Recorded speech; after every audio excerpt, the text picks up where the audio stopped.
La Libroteca, literatura en radio con Julio Rudman.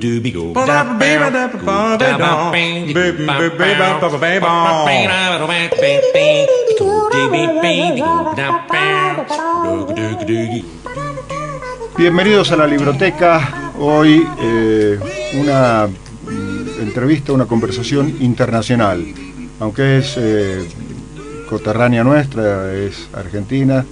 Su especialidad es la política internacional, fundamentalmente diría yo, y esto es lo que nos convoca hoy, la aparición de su libro Territorios Vigilados, cómo opera la red de bases norteamericanas en Sudamérica. Me refiero a la colega Thelma Luzzani. Este libro está editado para Random House Mondadori por el sello Debate. Thelma, gracias por el contacto, gracias por el libro sobre todo. No, por favor, gracias a ustedes. El libro, voy a empezar la conversación por el principio y por el final del libro. Bueno. El principio del libro me parece que una de tus tesis de trabajo, y hay una abundante argumentación y documentación que así lo prueba, es desmitificar esta teoría que hasta colegas e intelectuales progresistas han instalado, de que la aparición de gobiernos progresistas, democráticos en América Latina tiene que ver con que Estados Unidos está ocupado en otra parte del mundo y que prácticamente se ha desentendido en las últimas administraciones yanquis, se ha desentendido de Sudamérica. Me gustaría que desarrolles esta teoría, que es muy interesante. Bueno, sí, como decís vos, repetida sin constatar, ¿no? Porque en realidad esa información viene del norte y acá a veces se repite, no le importamos a los norteamericanos, en tal documento no figuramos, y bueno, se repite sin constatar. En realidad, si vos mirás los documentos, no hay grandes párrafos sobre América Latina. El tema es que cuando vos vas a las declaraciones y a los objetivos, sobre todo, que tiene el Departamento de Defensa, es decir, el Pentágono norteamericano, ahí te das cuenta que lo primero que aparece es la necesidad de un control total sobre América Central y América del Sur. América Central está totalmente bajo dominio norteamericano, y en realidad el dolor de cabeza siempre es de alguna manera América del Sur, porque para someterla ha tenido que haber fuertes dictaduras militares cuyos justamente gerenciadores han sido formados en la Escuela de las Américas en la base de Panamá, o bien, como es hoy, la aparición de bases o la aparición de la Cuarta Flota, que es, como ellos mismos dicen, una base portátil, una base que móvil, se desplaza de un lado al otro, para controlar nuestros gobiernos, para controlar incluso partidos políticos, para controlar nuestras riquezas, para controlar qué hacemos con nuestras fuerzas armadas. Y esto me pareció interesante subrayarlo, porque justamente me parece que es una noción, primero, que es mentirosa, y segundo, que es peligrosa, porque da la idea de que, primero, como una cosa de desvalorización, que no importamos, ¿no? Como si la mirada del amo importara un poco. Pero por otro lado, también el descuido que esto implica, al pensar que no hay un interés real en nuestro territorio, a veces hay un descuido que realmente no se justifica. Ahí decía yo, esta parte de tu respuesta sería la cuestión argumentativa, pero hay a lo largo del libro, un libro importante en cuanto a cantidad de páginas inclusive, hay una serie de demostraciones.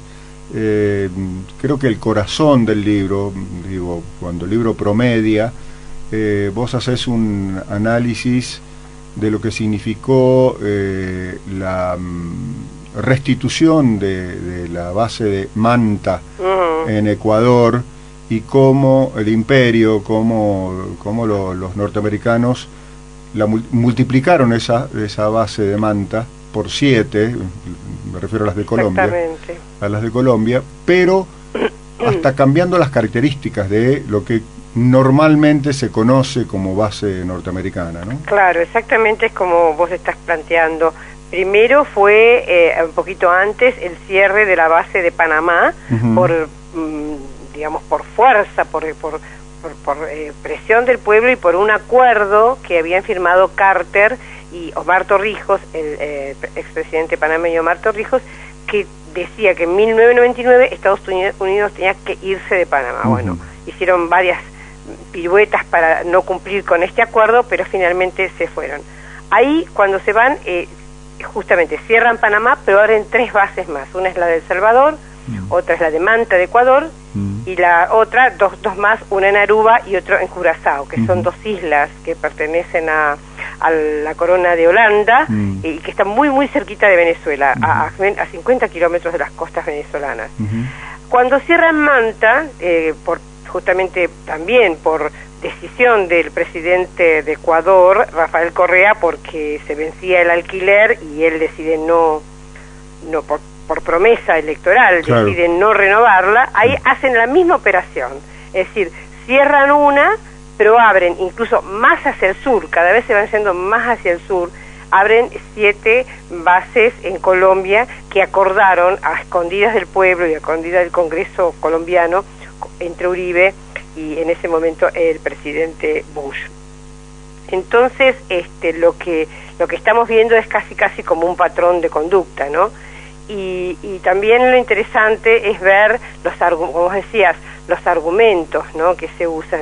Yo no sé si vos llegaste a la parte del libro donde cuento los argumentos tremendos que utilizaron en Ecuador, porque claro, ¿qué pasa? Ellos deciden abrir una base, el gobierno de turno le da permiso, pero después esto hay que explicárselo a los ciudadanos, claro, y a los ciudadanos les tenés que dar argumentos, ¿entendés?, aceptables o más o menos aceptables. Bueno, en el caso de Manta era tremendo. Decían, por ejemplo, bueno, por un lado que iban como iba a estar la base, iban a recibir un montón de turistas y un montón de inversiones, y por cada marín norteamericano que estuviera en Manta, no sé cuánto dinero en dólares iban a traer a los comerciantes del lugar. Bueno, sí, los puestos de trabajo inclusive. Puestos de trabajo, prometían puestos de trabajo. Todo mentira. Y peor, porque los comerciantes renovaron sus negocios, invirtieron una cantidad de dinero propio pensando que esto iba a ser una mina de oro y no resultó nada.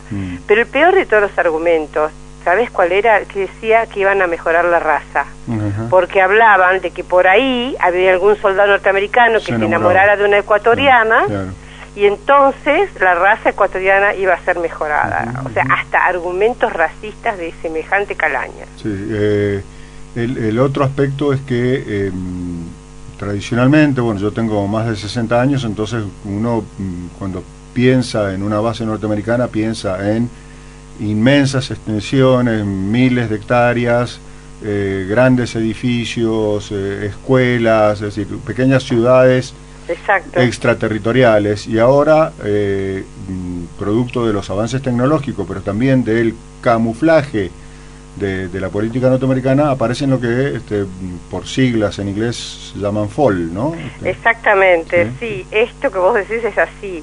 Por ejemplo, la base de Panamá era, como vos describías el primero, ¿no? Tenía escuelas porque iban las familias, claro, los militares directamente. Claro. Había, por supuesto, polígonos de tiro y lugares de ensayos para armas de destrucción masiva y todo eso, pero también había por ejemplo, zonas enormes donde eran de jungla para preparar a los soldados para ir a pelear a Vietnam. O sea, son muchos kilómetros cuadrados, varios kilómetros cuadrados que ocupa la base. Sí.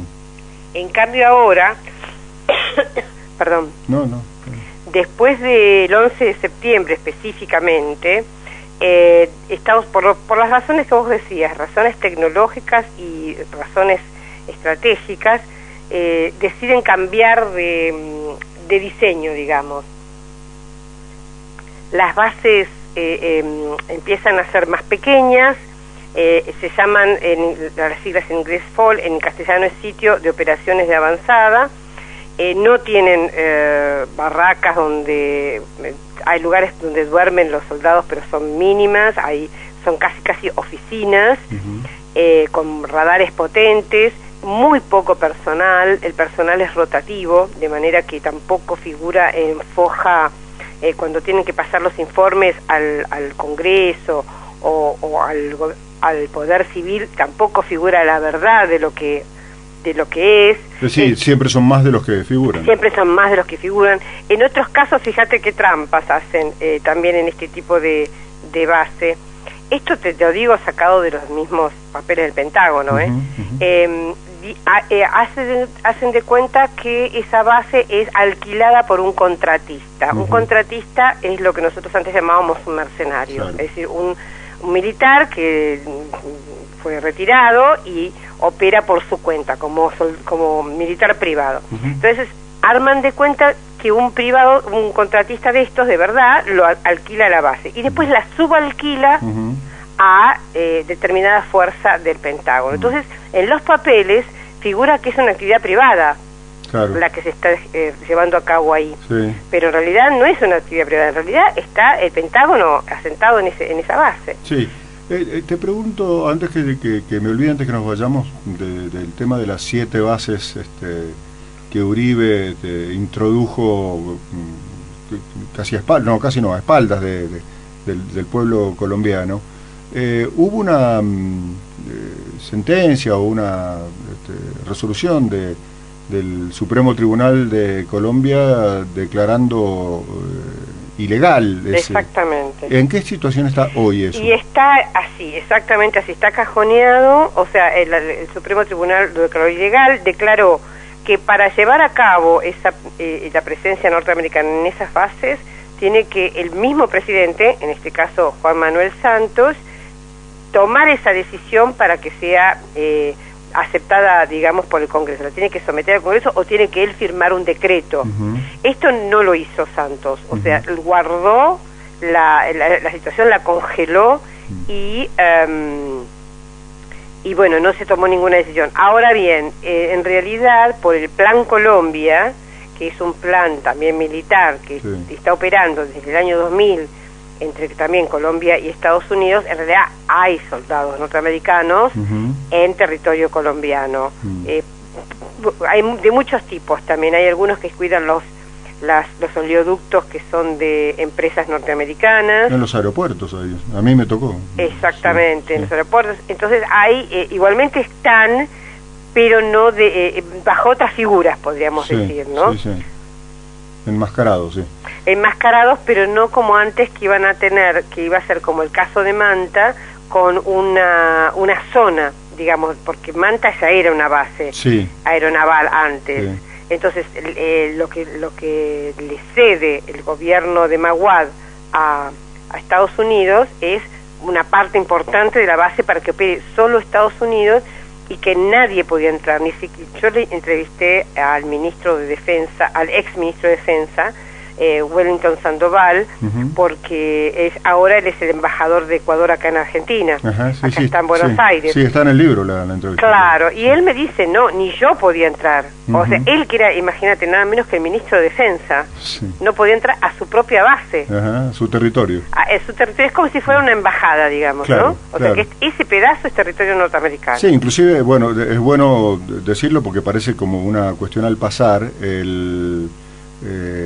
una de las condiciones que pone Estados Unidos cada vez que abre una base abierta o encriptada detrás de un contratista es que los soldados norteamericanos tienen una inmunidad absoluta, total.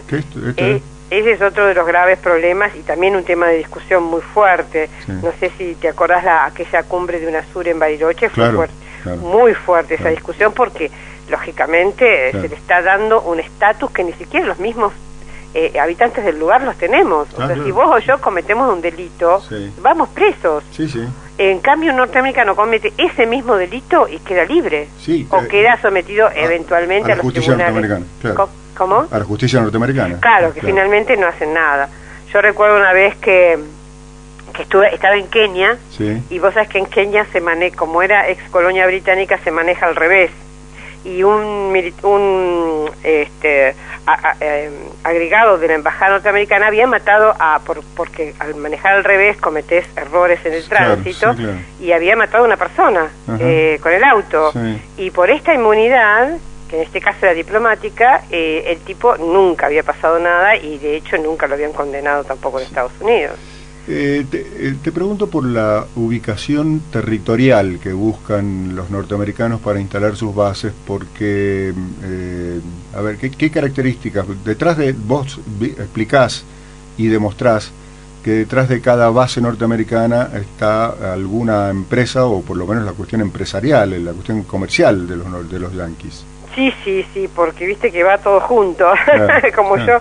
Yo trato de rastrear un poco en el ADN norteamericano de cómo desde el principio, desde claro. la llegada de los primeros colonos que vinieron de Gran Bretaña, pero también pasaron por Holanda antes, Sí.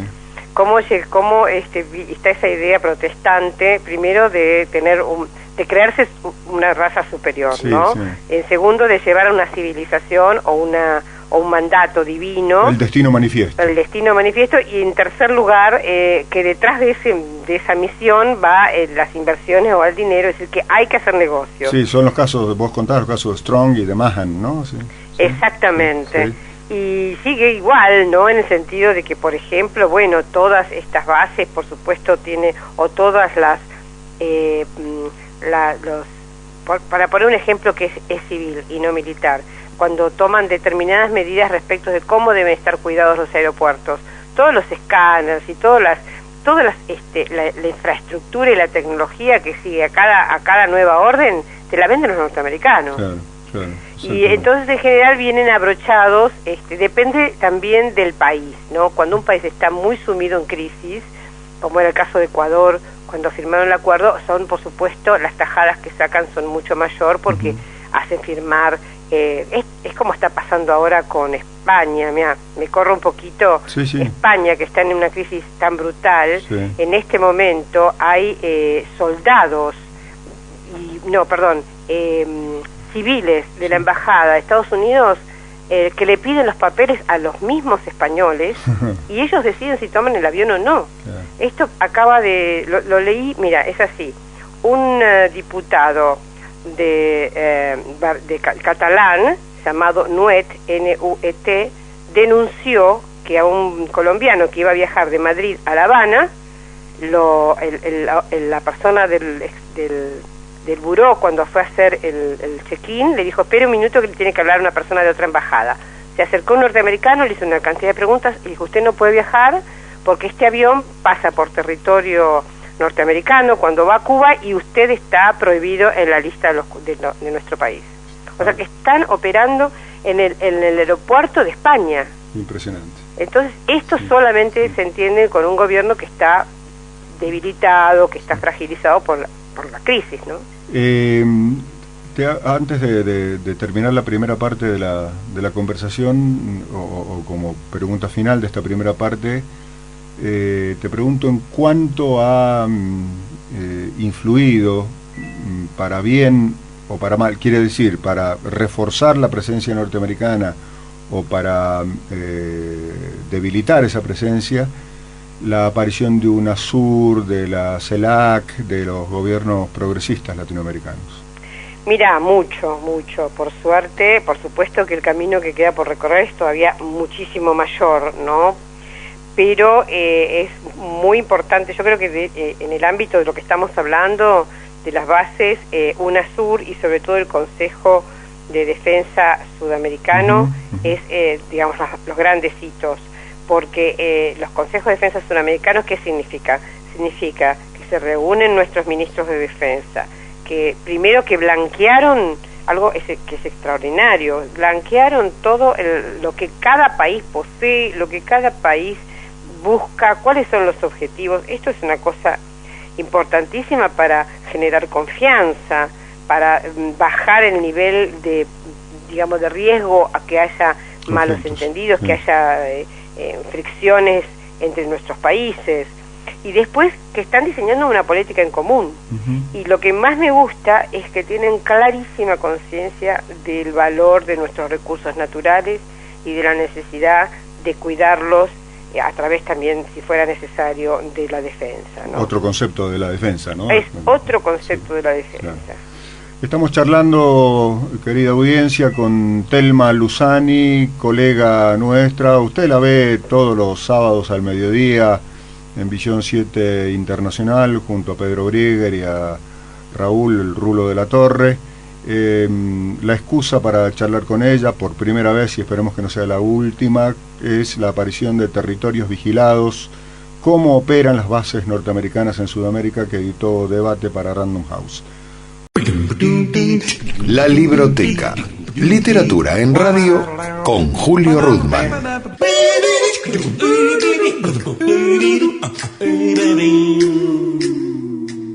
Aquí estamos charlando con Thelma Luzzani, la colega autora de Territorios Vigilados, un estudio fenomenal, súper documentado de cómo operan las bases norteamericanas en Sudamérica.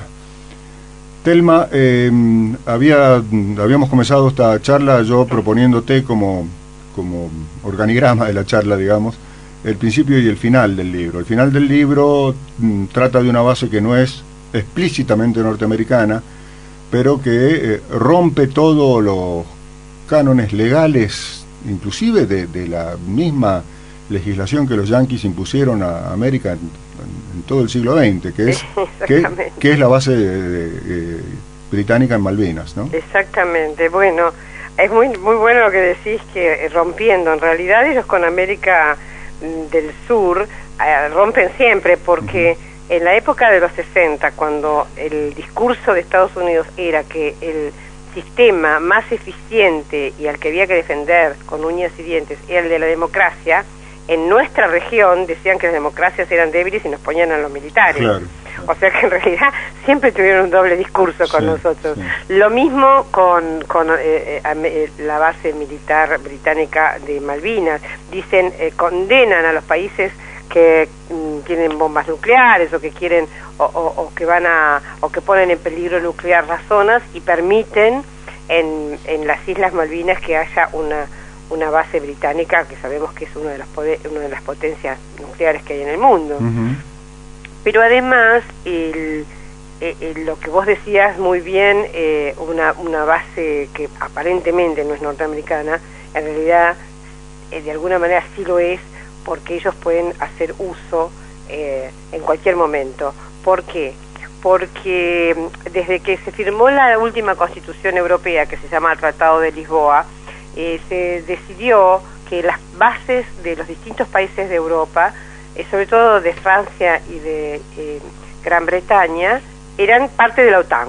Claro. Es decir, así conformaban como una red mucho más amplia. Claro. Las bases que tiene Francia, por ejemplo, en Guyana, la Guayana francesa, pertenece a la OTAN, ¿no? Y lo mismo sucede entonces con la base británica de Malvinas. Y si pertenece a la OTAN, el país líder en la OTAN es Estados Unidos. Claro. O sea que de todas maneras ellos, llegado el caso, tienen acceso, ¿no? Digamos, pero esto estaría en contradicción hasta con el TIAR, con el Tratado Interamericano de Asistencia Recíproca, que ya no funcionó durante el conflicto de Malvinas, pero además el tratado ese dice que cualquier instalación militar extracontinental es una agresión a cualquiera de los países americanos. Claro, exactamente. Sí. Ellos, para zafar de esto, lo que dicen es que son neutrales, ¿no? Esta neutralidad, por supuesto, hay que tomarla con pinzas. Sí, ya lo vimos. Sí. Porque además es lo mismo ahora en la tensión que se está produciendo entre China y Japón, también por la propiedad de unas islas. Sí. También dicen con Japón, que es uno de sus aliados, y como Gran Bretaña, sí, claro. Es el aliado en Asia. Claro. También dicen que son neutrales. En realidad, esta neutralidad les sirve para no tomar ninguna decisión y no cumplir, como vos decís, con los tratados que ellos mismos impusieron, porque el TIAR, que es un tratado, creo que es de 1947, si mal no recuerdo, fue impuesto por ellos mismos a todos nuestros gobiernos, durante la Segunda Guerra Mundial, por Fría, temor, claro, por si tenían un ataque alemán, sí. ¿cierto? Si había un ataque alemán, todo el mundo, todo el continente tenía que salir a aliarse y a alinearse detrás de Estados Unidos. Y después después de eso el peligro de la Unión Soviética, ¿no? ¿Cierto? Y después de eso el peligro, sí. claro, Sí. la posibilidad de que hubiera alguna incursión de la Unión Soviética. Uh-huh. Pero, como sabemos, en 1982, cuando eso sucedió, cuando una potencia extrarregional atacó a uno de los países del TIAR, como es la Argentina, nunca se puso, por más que la Argentina pidió varias veces a la OEA que el cumplimiento del tratado nunca sucedió, ¿no? Telma, ¿en Argentina hay bases o semibases norteamericanas? No, mira, lo que yo tengo detectado no. Hay una base en Tawil, en Tierra del Fuego, que es una base de estudio de movimientos sísmicos, en el que en algún momento hubo científicos norteamericanos. Pero esa base no se considera una base porque en este caso no hay militares. Y la otra que también se habló fuera del Chaco, que iba a ser, que iba a ser una base efectivamente, pero que quedó desmontada por pedido del Ejecutivo, ¿no? Uh-huh. Así que en principio, no, viste que yo al final del libro hago unos mapas. Sí, claro. Que esos mapas son inéditos en un punto porque no existían antes, y bueno, yo me tomé el trabajo de ir marcando cada una de las bases, y si mirás el mapa de América del Sur es muy interesante porque se ve muy muy bien cómo rodea el Amazonas las bases, digamos que es uno de los lugares, digamos, de los objetivos desde siempre de los Estados Unidos, ¿no? Poder poseer con toda libertad esas riquezas. Sí, hasta han inventado la cuestión de la internacionalización de la Claro, ¿no? Exactamente, sí. que los brasileños defienden con uñas y dientes y muy bien, ¿no? Porque fíjate que una de las excusas que usan los norteamericanos para operar, primero para operar sobre nosotros y en nuestro territorio, es la excusa del narcotráfico, ¿no? Ellos dicen, hay mucho narcotráfico, hay mucho crimen organizado, ustedes no tienen la suficiente poder de fuego como para combatirlo, entonces nosotros vamos con ustedes y los ayudamos y combatimos. Fíjate que inteligente Brasil, que está haciendo alianzas con Colombia, son alianzas binacionales, ¿no? Con Colombia, Brasil con Perú, para cuidar las fronteras, esas fronteras del Amazonas que son bastante porosas y fáciles para el tránsito del narcotráfico. Están llegando a acuerdos binacionales para hacer ellos, no los brasileños, sino los dos países de América del Sur, los que controlan. Y todo el tiempo remarcan, no hace falta que nos ayuden otros terceros países. Bueno, esto tiene que ver además con el crecimiento de la autodeterminación de los países latinoamericanos. Exactamente, ¿no? Con lo que hablábamos antes, claro. ¿no? Del crecimiento de UNASUR y de estos países y de estos gobiernos que trascienden la soberanía, ¿no? Cuando iba promediando el libro, o un poco más, pensaba en alguna desprevenido que estuviera leyendo el libro y que tuviera esa aprensión de que, a ver cómo lo digo, que el libro sea una exageración para asustar a los pueblos latinoamericanos respecto de la teoría de la conspiración. Sí, la teoría de la conspiración, aunque insisto, el libro está muy documentado, y como vos decías por ahí en algún momento de esta conversación, con documentos propios del Departamento de Estado, del Pentágono. Claro, no es que son documentos de personas, sino son de ellos mismos. De ellos mismos. ¿Cómo hiciste para que no quede esa impresión de que el cuco, no? Mira, en realidad yo no me propuse nada. Lo que sí me pareció como algo de lo que vos decías, yo pensé que la sensación que uno tiene cuando empieza a ver el alcance de lo que Estados Unidos puede hacer, mi impresión fue, esto va a parecer que es la teoría de la conspiración. Entonces ahí fue donde yo más busqué, por eso está tan documentado. En realidad es medio fatigosa la cantidad de notas que hay, pero hay muchas notas por eso mismo, porque yo no quería poner nada que fuera por mi propia boca. yo quería que las cosas que se van analizando en ese libro estén probadas, para que justamente sacar esa idea de que puede ser una teoría de la conspiración. Y lo otro que me sirvió fue los antecedentes en otros lugares. O sea, si uno ve que van a Irak diciendo que hay armas de destrucción masiva, después resulta que no hay armas de destrucción masiva, pero se quedan igual, y mira las cosas que han hecho en Irak o en Afganistán, entonces la pregunta que yo me hago es ¿por qué no lo harían mañana en América del Sur? O sea, ¿por qué razón podemos pensar que nosotros estamos a salvo? Bueno, ya lo han hecho, ¿no? A través de la historia han hecho mutilaciones, muchas veces, mutilaciones personales, experimentaciones, No, y ¿sí? aparte son las operaciones encubiertas de la CIA son tremendas. Vos cuando decís acá está la CIA, dicen no, vos ves a la CIA en todas partes, pero bueno, después yo me acuerdo, bueno, vos sí tenés más o menos mi edad, así que no, yo soy te debes acordar yo soy mayor, sí. En la época del golpe contra Allende, que en el 73, sí, que si uno decía la CIA estuvo detrás de este golpe, en aquel momento te decían, pero vos ves a la CIA en todos lados, sí, no sí, es verdad, sí. Y tuvieron que pasar 20, 30 años para desclasificar documentos y ver que sí, que efectivamente la CIA había estado en ese operando ese golpe. Entonces yo digamos, a mí lo que me gustaría, por eso lo del libro, es que no nos pase otra vez, claro, que estemos un poco con los ojos abiertos y decir, bueno, no vivir aterrados, pero sí tomar las medidas necesarias para que no nos vuelva a pasar.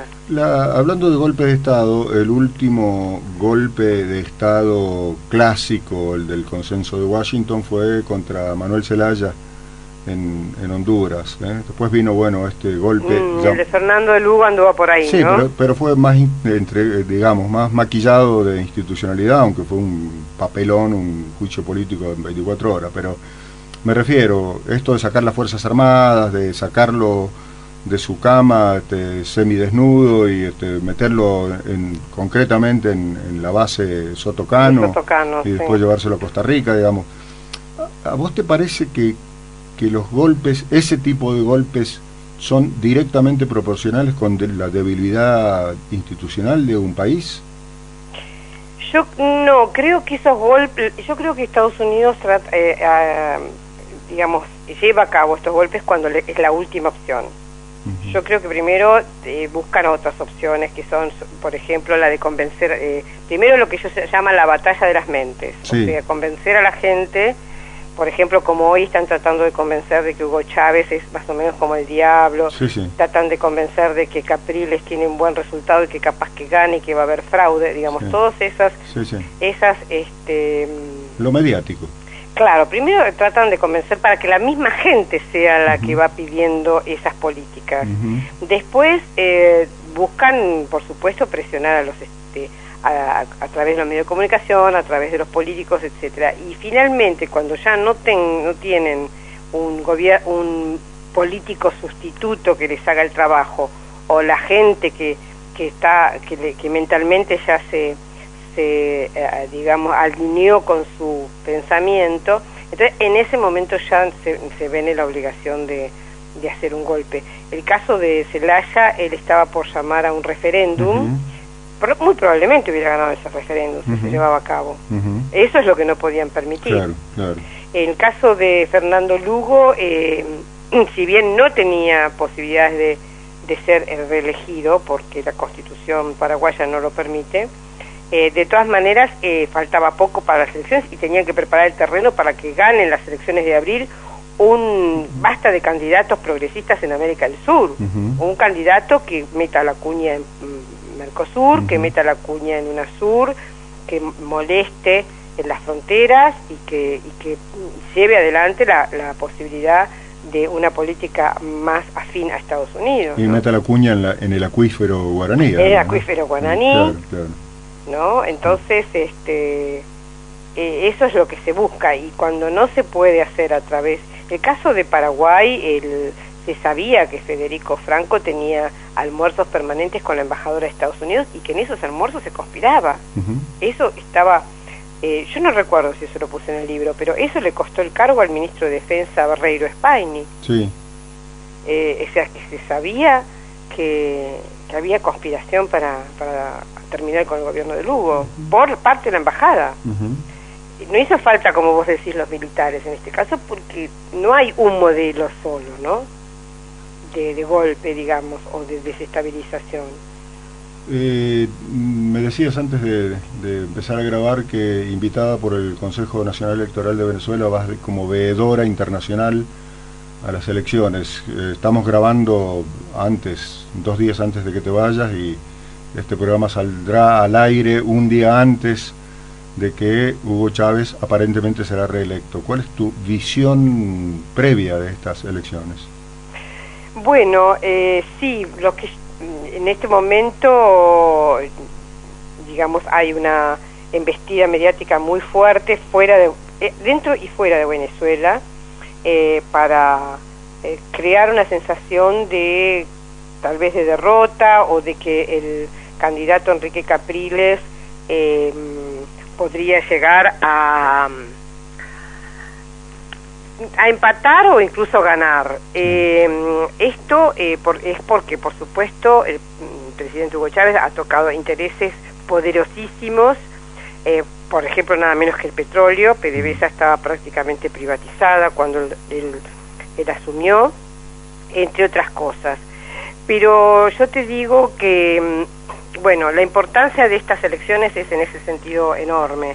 Para América del Sur es crucial. Es crucial para seguir adelante con las negociaciones de paz entre la FARC y el gobierno de Colombia. Por eso yo creo que Juan Manuel Santos, cada vez que tiene una oportunidad, elogia al presidente Chávez y elogia lo que él ha hecho por el avance de las negociaciones. De hecho lo dijo el otro día en Naciones Unidas. Y en general Venezuela es importantísimo para nosotros y para el Mercosur por su poderío energético. Enrique Capriles ya dijo que él no entiende por qué le conviene a Venezuela estar en el Mercosur, y que él se va a ir del Mercosur, o sea, va a tratar de romper el Mercosur también. Y en general el expresidente Lula salió a elogiar al presidente Chávez. Yo creo que toda América del Sur entiende la importancia que tiene un periodo más del presidente Chávez para consolidar todo lo que se ha avanzado hasta hoy, ¿no? En cuanto a qué puede pasar, bueno, no sé, porque ya te cuento, las encuestas están muy peleadas, unas dicen unas cosas, otras. Yo tengo entendido que el presidente Chávez está bien en las encuestas y con bastante diferencia, con alrededor de 10 puntos. O sea que habría una diferencia bastante clara, pero bueno, lo que va a votar la gente ese día no lo sabemos ninguno, ¿no? Sí, eso pasa siempre, ¿no? O sea, sí. La gente vota lo que quiere, cuando está en cuarto oscuro decide. O sea que, ¿qué va a hacer si la gente miente o no miente cuando hacen las encuestas? ¿Qué sé yo? La verdad que es algo que no podemos saber. Fue buena la respuesta de Cristina Fernández cuando le preguntaron en Harvard, en Georgetown, cuando le preguntaron qué pensaba ella que iba a hacer Chávez si perdía las elecciones.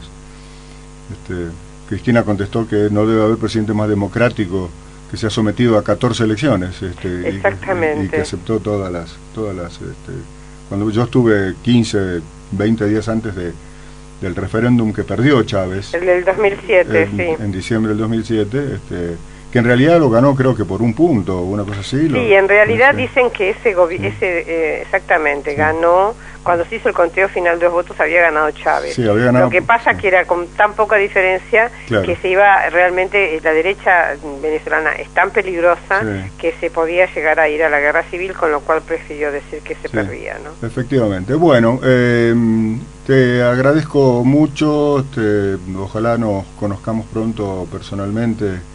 Bueno, espero ir a presentar el libro allá en Mendoza.